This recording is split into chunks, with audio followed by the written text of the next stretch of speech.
Drink this.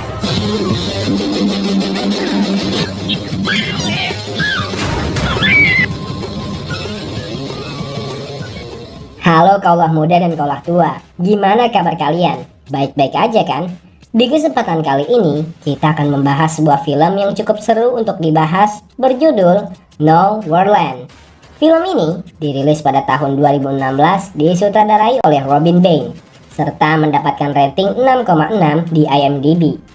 Mengisahkan tentang kehidupan serta sisi kelam bisnis wanita panggilan di Amerika Serikat. Sebelum masuk ke alur cerita,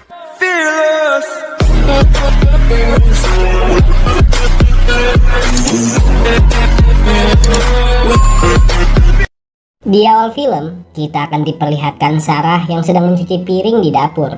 Dia adalah gadis berumur 17 tahun, anak dari wanita kupu-kupu malam bernama Kim. Tanpa diduga, kekasih ibunya yang bernama Romy datang menghampiri Sarah dan tiba-tiba meminta Sarah untuk menghisap Johnny miliknya dengan mengiming-imingi Sarah uang. I just want to be there for you, so maybe you need a little extra cash. $100? Really? Waduh, belum apa-apa aja udah begini. Namun Sarah menolak dan berkata bahwa dia tidak semurah itu. Romy yang mendengar hal itu seketika marah dan langsung menjekik leher Sarah. Kim pun melihat kejadian tersebut. Seketika itu juga, dia menyuruh Sarah untuk segera menjauh dari Romy. Kemudian Sarah pun pergi ke kolam renang belakang rumah. Dengan rasa kesal, di sana ia menangis sambil melukai dirinya sendiri menggunakan sebuah silet. Sampai malam hari pun tiba. Di sini kita diperlihatkan Sarah yang sedang tidur itu dibangunkan oleh Kim untuk segera meninggalkan rumah. Lalu mereka pun pergi ke motel dan menginap semalam di sana. Karena Kim gak punya uang, dia pun harus menjajahkan dirinya untuk membayar biaya motel. Kim juga meminta agar Sarah menunggu di mobil selama dia sedang melayani lelaki hidung belang. Keesokan harinya, mereka berdua pun pergi ke rumah bekas kliennya Kim yang bernama Jack untuk menyewa sebuah kamar. Jack pun meminta Kim membayar sebesar $300 per bulan, serta beberapa biaya tambahan lainnya. Dan di situ kalian pasti tahu lah ya, biaya tambahan itu bakal dibayar pakai apa? Ya apalagi kalau bukan gesek-gesek mantap. Di sisi lain, Sarah pun berenang di belakang halaman rumah. Lagi anak-anaknya berenang, ada seorang pria yang memandanginya dari kejauhan. Pria itu bernama Jamie, yang merupakan anak dari Jack si pemilik rumah. Sarah pun mergoki tindakan Jamie. Bukannya meminta maaf karena telah mengintip, Jamie malah memuji keindahan buah melon kepunyaan Sarah yang aduhai punya.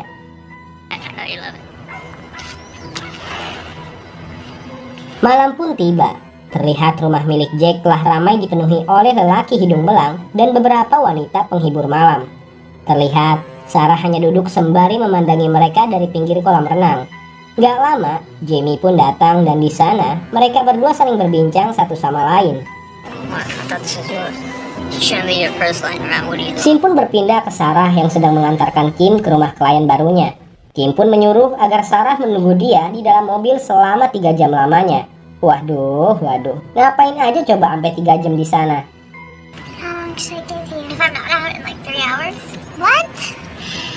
Kemudian, klien Kim pun melihat kemolekan tubuh Sarah dari kejauhan. Dia meminta untuk Sarah dan Kim melayaninya secara berbarengan. Melihat peluang emas, Kim pun memberi harga untuk pelayanan mereka sebesar $5.000. Klien ia pun berkata untuk lain waktu menyewa jasa mereka berdua. My daughter, don't ask. $5,000. I take mommy out. Tanpa disadari, Sarah menunggu Kim sampai larut malam. Ketika Kim datang, suasana di sana udah kurang enak. Selain Sarah yang udah bete nunggu si ibu, ditambah omongan Sarah yang gak kekontrol ngebuat suasana jadi makin chaos. Karena Kim merasa bersalah, dia berusaha berbaik hati dengan mengajak Sarah makan sambil berbincang di pinggiran bukit.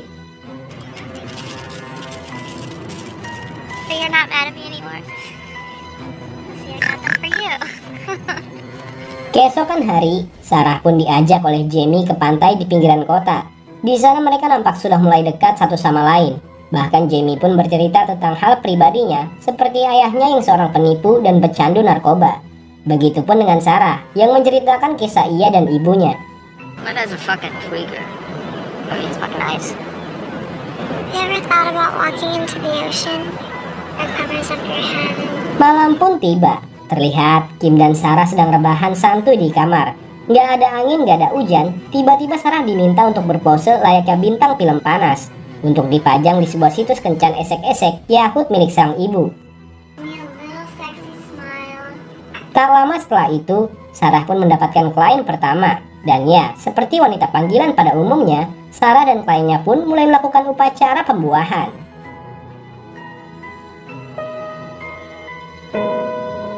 Gak sampai situ aja, sehabis selesai melayani klien pertamanya, Sarah pun duduk di pinggir kolam renang. Kali ini, giliran Jamie yang minta jatah esek-esek mantap. Pembuahan yang bertubi-tubi. Lanjut. I really don't get why you keep doing this. Doing what? Like defending her. Like, Kemudian Sarah pun pergi ke kamar mandi untuk mandi junub. Tanpa diduga, Jack pun datang dengan keadaan mabuk dan langsung ingin membuahi Sarah. Untungnya, Jamie melihat kejadian itu. Tanpa pikir panjang, dia langsung memukul Jack dan pergi bersama Sarah untuk meninggalkan rumah. Saat kabur dari rumah, Jamie dan Sarah menyewa kamar motel selama seminggu. Mereka memutuskan untuk hidup berdua dan tidak tinggal lagi dengan orang tua mereka. Karena mereka membutuhkan uang untuk bisa bertahan hidup, Jamie pun membawa Sarah ke bar milik bosnya. Bos Jamie pun meminta nih agar Sarah menjadi pelayan untuk para tamu yang ada di sana. I just want to sit it up. Sure. Hari demi hari pun berlalu dan kemudian sebuah insiden pun terjadi. Salah seorang tamu di sana melecehkan Sarah dengan memegang dua bukit miliknya. Sarah yang geram akan hal itu menodongkan pecahan botol bir kepada sang pria. Karena Sarah merasa semua yang dilakukan pada tubuhnya tidaklah gratis. Keributan pun terjadi. Karena hal tersebut, bos Sarah yang mengetahui itu pun langsung memecat Sarah secara tidak hormat. Sepulangnya Sarah ke motel, dia pun terlihat depresi. Gak lama, si Jamie pun datang. Dia nampak marah dan berkata, kenapa ia melakukan hal itu.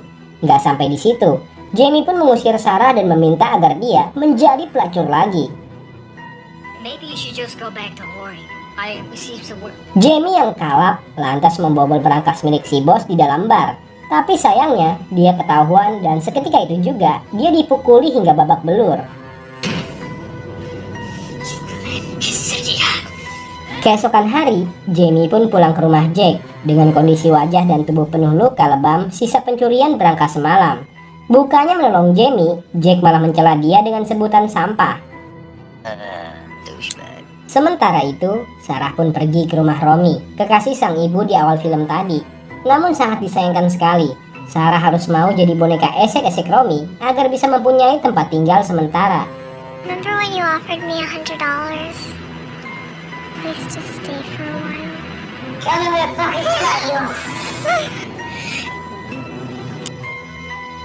Sehabis dibuahi Romy dengan ganas, Sarah pun menemukan ada sebuah lowongan untuk menjadi pemuas para pengusaha kaya.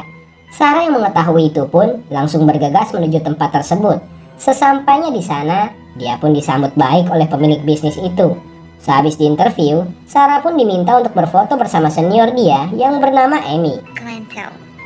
The VIP. The There's VIP. some pictures of him. Di sisi lain, Jamie pun mencuri beberapa uang dan laptop milik Kim.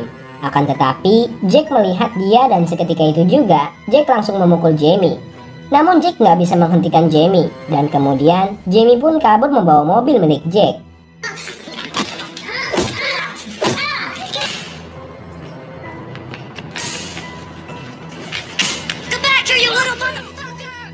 Lalu Sarah pun kembali ke rumah Romy. Namun Romy pun kesal sebab dia menemukan narkoboy milik Sarah di rumahnya.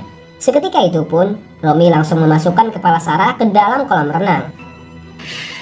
You've been smoking this shit in my house. It's just water, baby.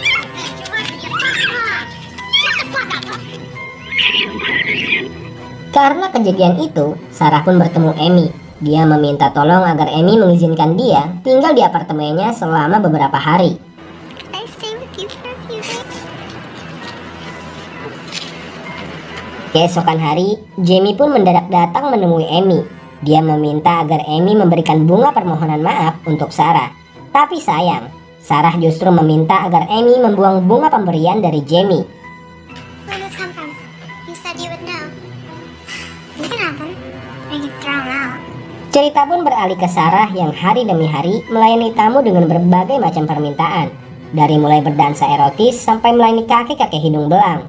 Di setiap dia melayani tamu, Sarah pun selalu menghisap kokain agar bisa tenang dalam melayani setiap tamu. You never needed this? Really? I can't do anything without it. Sampai suatu ketika, Amy dan Sarah harus melayani tamu yang memperlakukan dia seperti layaknya seorang budak.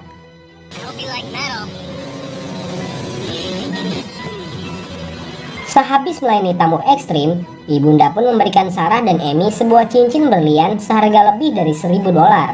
Sialnya, Sarah pun diminta oleh ibunda untuk sekali lagi melayani tamu terakhir. Awalnya dia nggak mau, namun ketika dipaksa, akhirnya dia pun mau. There's a customer here for her. No, I can't. I'm feeling really sick. I'll wait for you. Okay, good point. Tanpa diduga dan tanpa dikira, tamu terakhir Sarah adalah Jamie. Jamie pun meminta agar Sarah berhenti menjadi pelacur dan hidup normal seperti biasa bersamanya. Sehabis itu, Jamie dan Sarah pun kebingungan lantaran mereka sudah benar-benar kehabisan uang. Lalu Sarah pun meminta agar Jamie menjual berlian pemberian dari ibunda. Just make her pay you for fucking me. Let's get the fuck out of here. Akan tetapi, berlian itu ternyata berlian palsu. Jamie yang mengetahui itu pun marah dan langsung ke tempat kerja Sarah. You got scammed. All the money. About to let her fuck you out of what they owe you. Where's the fucking money? Namun sangat disayangkan sekali, Jamie harus mati akibat ditembak oleh security pengawal ibunda. Karena hal itu, Sarah pun lari menjauh dari tempat kerja sambil menangisi meninggalnya kekasih tercinta, yaitu Jamie.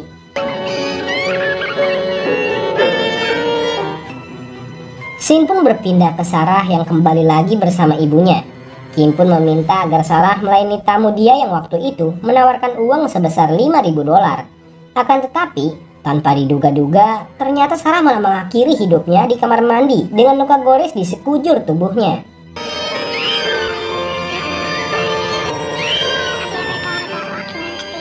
Jadi, inti dari film ini tuh menceritakan tentang kehidupan anak seorang wanita panggilan yang harus bertahan hidup dalam kejamnya dunia malam yang setiap hari mengantuinya. Hingga mau nggak mau, sang anak harus ikut terjun ke dalam rantai setan yang nggak kunjung putus hingga akhir hidupnya. Fearless.